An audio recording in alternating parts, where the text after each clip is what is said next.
What's going on, guys? It's Buggaz here, and today we are finally wrapping up our review of the Walking with trilogy with Walking with Monsters. Now, don't worry, this does not mean that I won't do any more reviews. I still got plenty to review.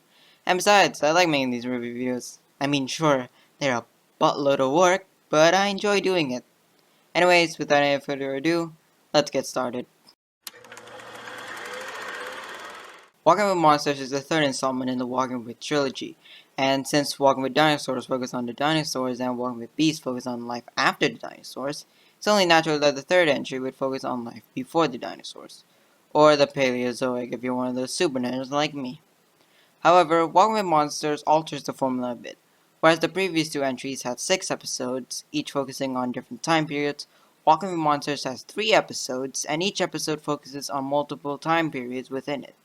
Other additions to the series include text appearing every time we transition to a different time period, and a transition that shows a creature from one time period evolving into another that we would follow in the next time period, alongside bits where we get close-ups or an inside view of the creatures, and the narration focuses on parts of the animal's biology and explains how these features help the animal.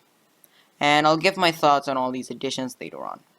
So, with that out of the way, let's move on to the episodes. Now, since there are multiple time periods within each episode, I've decided rather than going episode by episode, I would review it segment by segment, which basically means I'll review each individual time period. We first see Earth as it was 4.4 billion years ago, colliding with another planet called Theia, forming our Earth and Moon. We then dive into the Cambrian seas, pun very much intended, and see Anomalcaris, a 2-meter long arthropod feeding on a trilobite. We then see two Anomalcaris fighting each other that ends up with one of them injured and swarmed by a school of Hycoichthyes, described as the earliest vertebrate that would lay the foundations for dinosaurs and us. The segment ends with Hycoichthyes evolving into Capolaspis, transitioning from the Cambrian into the Silurian. Aside from Capolaspis, we see orthocones, early ancestors of squid and octopus that grow to the length of a truck, and Brontoscorpio, a large sea scorpion. In this, we see a Capolaspis swimming away for a Brontoscorpio trying to eat it. However, the scorpion ends up being the one eaten by a larger species of sea scorpion called Pterygotus. Later on, we see a show of Capolaspis as they head to their spawning ground, but on the way they encounter many Brontoscorpios that feed on the fish as they cross a small stretch of rock, similar to how today's bears feed on salmon as they migrate. However, one sea scorpion ends up missing the feast due to it having to molt its exoskeleton. The Silurian transitions to the Devonian, with Capolaspis evolving arms and legs to become Hynirpeton. In the Devonian, we see how the tables have turned on the arthropods, with them having to shrink in size due to the lower levels of oxygen on land compared to the water, and now they're the ones who are eaten by our amphibian ancestors. However, the water still remains a danger to Hynirpeton, with primitive sharks and Hyneria, a 2-ton, 5-meter long fish that eats the shark, and gives us a nod to that food chain diagram we often see. And as the wise Jedi Master Qui-Gon Jinn once said, "There's always a bigger fish." at night the main male Hynirpeton we've been following intimidates a rival male but ends up missing his chance to breed. That is until the morning where a female shows up and they successfully breed and lay eggs. However, the Hyneria then attacks, crawling itself onto land using its fins and grabs the male. But the eggs survive this encounter, and through these eggs we transition to the Carboniferous, and the eggs grow a hard calcified shell, allowing them to be laid on land rather than in the water, where it's a lot safer. In this segment, we start with a giant spider eating reptile babies, just to haunt your nightmares in case you don't have nightmares already. The Carboniferous is a world of giant bugs due to the high levels of oxygen caused by the abundance of plants. If only we could plant this many. Actually, now that I think about it, I do not want to live in a world filled with giant bugs. So never mind. All jokes aside, we meet Petrolachosaurus, the earliest reptile, as it is hunted by a giant spider called Mesothele. And I'm pretty sure this spider is what always made me so uneasy when I watched this segment as a kid. We also meet giant dragonflies called Meganeura, which mind you can grow to the size of an eagle, and Arthropleura, an ancestor of today's millipedes, but way, way bigger.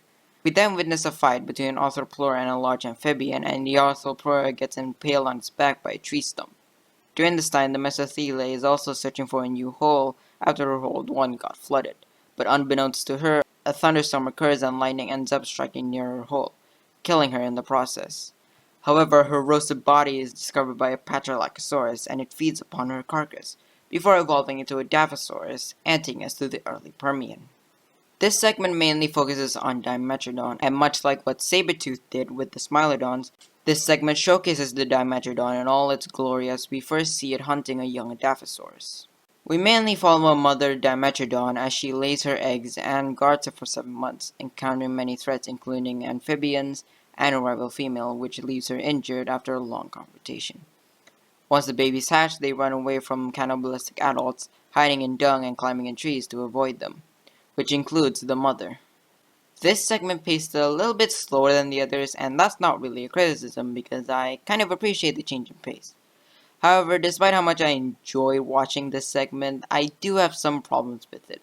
For one, there's way too much reused animation. Like, seriously, way too much. To the point where you can clearly notice it, and it can be a bit distracting once you eventually notice it. Also, I do have a problem with the baby Dimetrodon model because they pretty much are just a shrunken down version of the adults model. And I wish they could have created a new model because babies and adults, particularly in reptiles and mammals, are very different from each other in their appearance.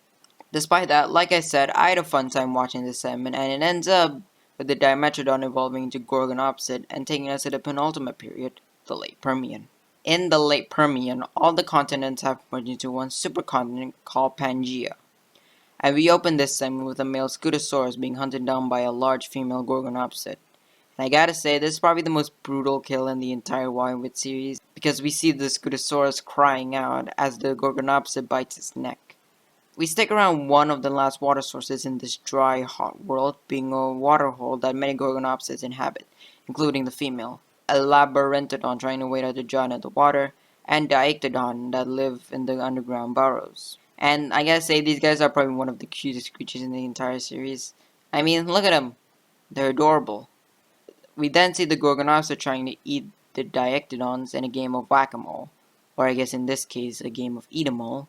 Then suddenly a migrating hoop of Scutosaurus arrive and basically drink the waterhole dry. And after another unsuccessful attempt to eat the Dictodon, the Gorgonopsid finds the Labyrinthodon in the dried up waterhole, in a mud cocoon, and ends up being free meal for the female. A sandstorm then arrives and mummifies the Gorgonopsid, which marks the start of the permanent extinction that will wipe out 90% of life. However, the little Dictodon survives due to their adaptability, and they transition us to the last segment as they evolve into Lysosaurus. This segment, much like the previous segment, paced itself much slower than the other ones, and I don't know why, but for some reason I felt kind of relaxed watching it. Maybe because the slower pace made me ease into it. Honestly, I think this segment might be my favorite segment, which is odd considering the fact that nothing really exciting or tense happens after the opening hunt. The last segment takes us to the Triassic, and from the moment you see Triassic, you know what's coming. We mainly follow a herd of Lysosaurs on their migration, encountering threats like Thalassophalan, an animal with a venomous bite more potent than that of the black mamba.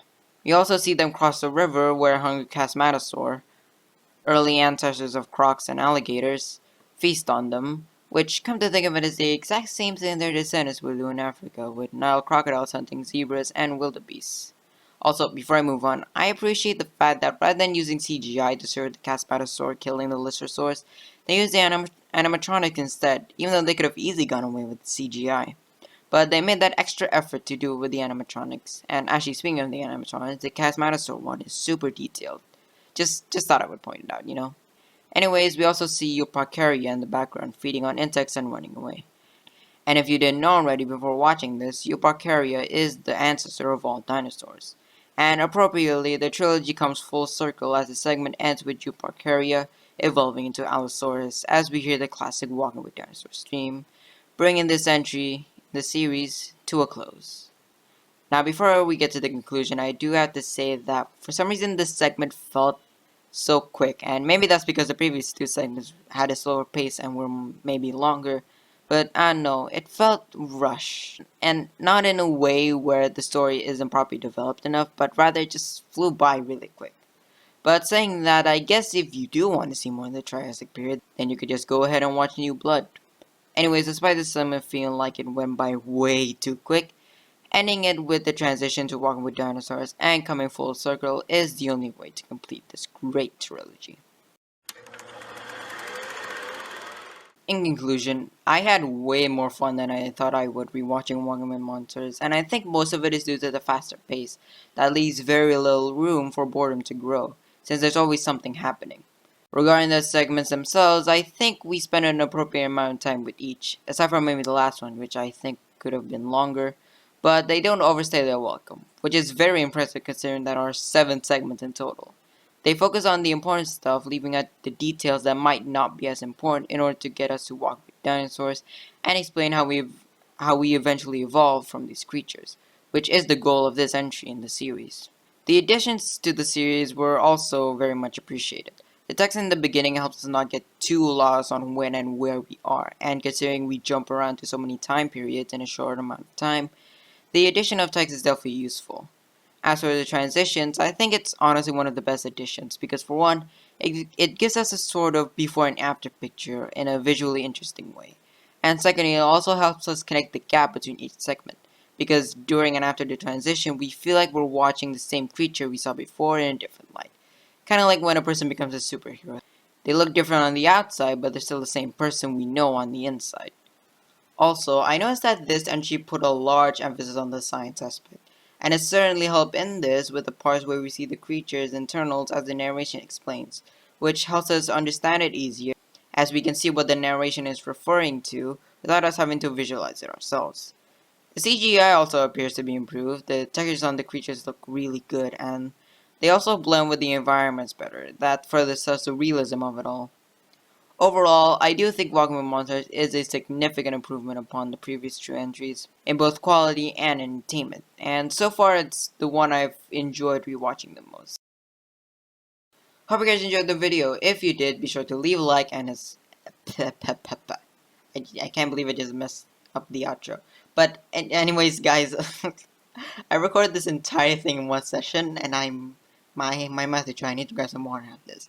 But anyways, it's finally done. The Walking with trilogy is reviewed, and you know, even though I say that, I still have like 4 entries to go. And speaking of which, the next review should be Chased by Dinosaurs, and I can't wait to rewatch that one because I absolutely love that one. Anyways, I really don't have anything to say. This video is probably going to be delayed today, so it's probably going to come out on Tuesday. Not Tuesday, Thursday. So, I guess I'm just going to end the video here. Bye.